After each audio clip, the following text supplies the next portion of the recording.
안녕하십니까. 문 대통령 등 좌파 세력이 윤석열 대통령의 집무실 이전을 집요하게 어깃장 놓는 특별한 이유가 있다는 주장이 있어서 전해드리겠습니다. 문재인 대통령은 윤석열 대통령 당선인의 대통령실 이전을 사실상 반대하며 윤석열 당선인과 신임 비서진들이 어떻게 해서든지 청와대로 들어오도록 총력을 기울이고 있습니다. 겉으로는 안보 공백의 우려를 내세우며 집무실 이전 비용까지 깔고 앉아서 청와대가 아닌 다른 곳으로 가는 것을 마치 방해라도 하다시피 하는 이유를 이해할 수 없다는 사람들이 많습니다.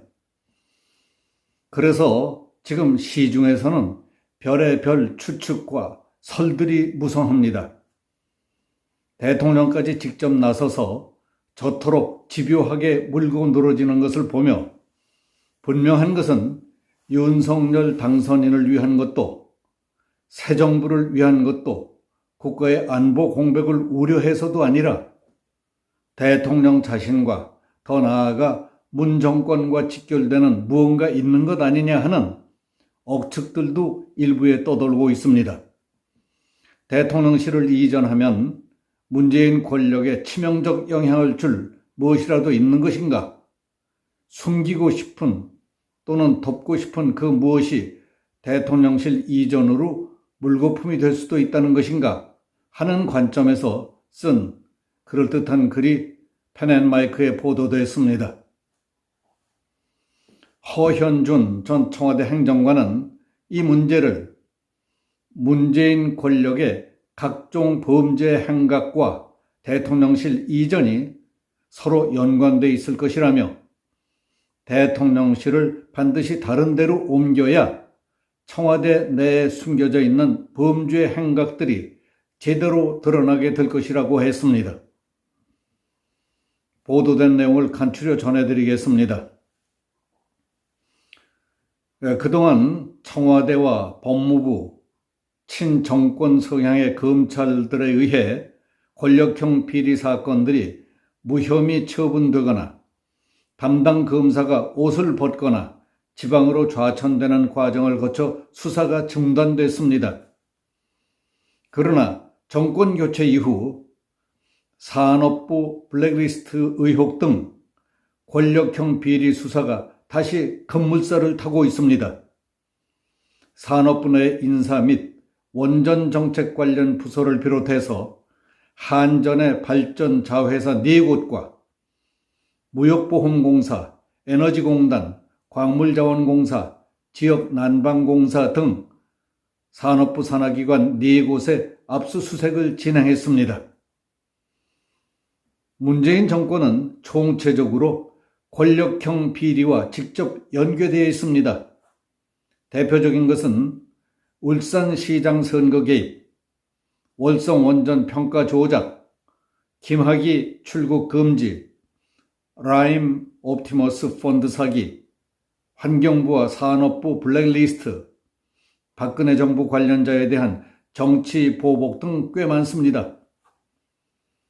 2018년 제1차 남북정상회담 때 문 대통령은 적장인 김정은에게 USB를 전달해 말썽을 빚었습니다. 그 안에는 북한의 원전 발전소 설립을 지원해 주겠다는 문건과 미국과 한국 관련 군사 정보도 담겨 있다는 주장에 이르기까지 많은 의혹이 제기됐습니다. 북한의 전략 무기인 핵 잠수함의 필수적인 것이 소형 원자로입니다.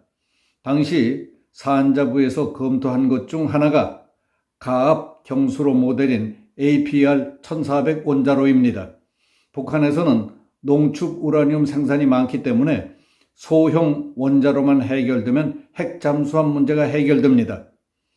원전 발전소 설립 대상 지역도 잠수함을 만드는 신포조선소가 있는 함경남도 금호지구였습니다. USB에 무엇이 담겨 있든 문재인 대통령이 김정은에게 직접 전달할 정도면 매우 중대한 가치가 있는 자료였을 것입니다.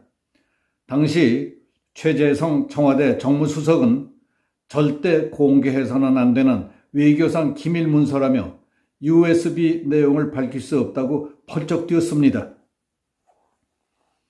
최근 김정숙 여사의 옷값과 액세서리 구입 논란이 특수활동비와 연동되어 연일 뜨겁습니다. 청와대 주장처럼 김정숙 여사의 사비로 결제했다면 매번 수백만 원을 카드가 아닌 왜 현금을 사용했을까? 근거가 남지 않는 현금을 사용했다면 청와대 금고에서 나갔을 겁니다. 대통령의 임기가 40여일밖에 남지 않은 상황에서 공기업 및 공공기관에 무더기로 알박기 인사가 강행되고 있습니다. 하도 노골적이고 심하니까 권력을 사유화하고 있다는 소문이 돌고 있습니다. 이 모든 사건, 권력형 비리와 직권남용 위반 행위에는 거의 모든 수석실과 비서관실이 관여되어 있습니다. 청와대에는 이들이 사용하던 업무용 컴퓨터와 각종 문서가 있습니다. 통신기록, 전자문서 결제, 문서 송부 등의 기록이 담긴 서버도 있습니다. 국정원, 총리실, 각 부처 등에서 보내온 각종 정책 자료와 민감한 내용들이 담긴 보고서도 있습니다. 이 모든 것들은 문재인 정권의 권력형 비리와 직권남용, 국가안보 위반 관련 증거들이 이리저리 얽히고 설켜서 청와대에 있다는 것입니다. 문재인 권력이 숨기거나 덮고 싶은 온갖 비행들이 청와대에서 새 정부에게 발각되길 기다리고 있는 꼴이라는 겁니다.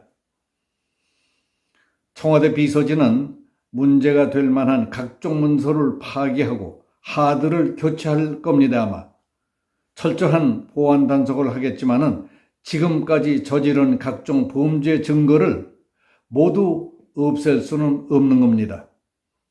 정권이 교체돼도 늘 그곳에서 일하는 직원들이 그것을 보고 알고 있는 사람이 있을 겁니다. 신정부 출범 뒤 검찰 내부의 상황이 정비되면 빠르게 청와대를 압수수색하게 될 겁니다. 청와대에 있는 이 모든 증거들은 앞으로 수사와 기소의 핵심적인 증거가 될 것입니다. 거의 모든 수석실과 비서관실이 압수수색 대상입니다. 만일 윤석열 대통령과 신임 비서진들이 대통령실을 이전하지 않고 청와대로 그대로 들어간다면 어떻게 되겠습니까? 새로 출범한 청와대 대통령실을 검찰에서 대대적으로 압수수색할 수 있겠습니까? 문 대통령이 대통령 비서실 이전을 막는 이유가 이런 데 있을 수 있습니다. 당선인 측이 청와대에 들어가면 문재인 권력이 사용하던 기존 시스템에 윤석열 정부의 업무가 쌓이게 될 것입니다. 각종 보완이 필요하고 중요한 내용들도 기존 컴퓨터나 서버 등에 기록될 것입니다. 검찰의 압수수색은 제대로 안 된 채 청와대에 있는 문재인 정권의 각종 증거들을 의도치 않게 덮어버리게 됩니다.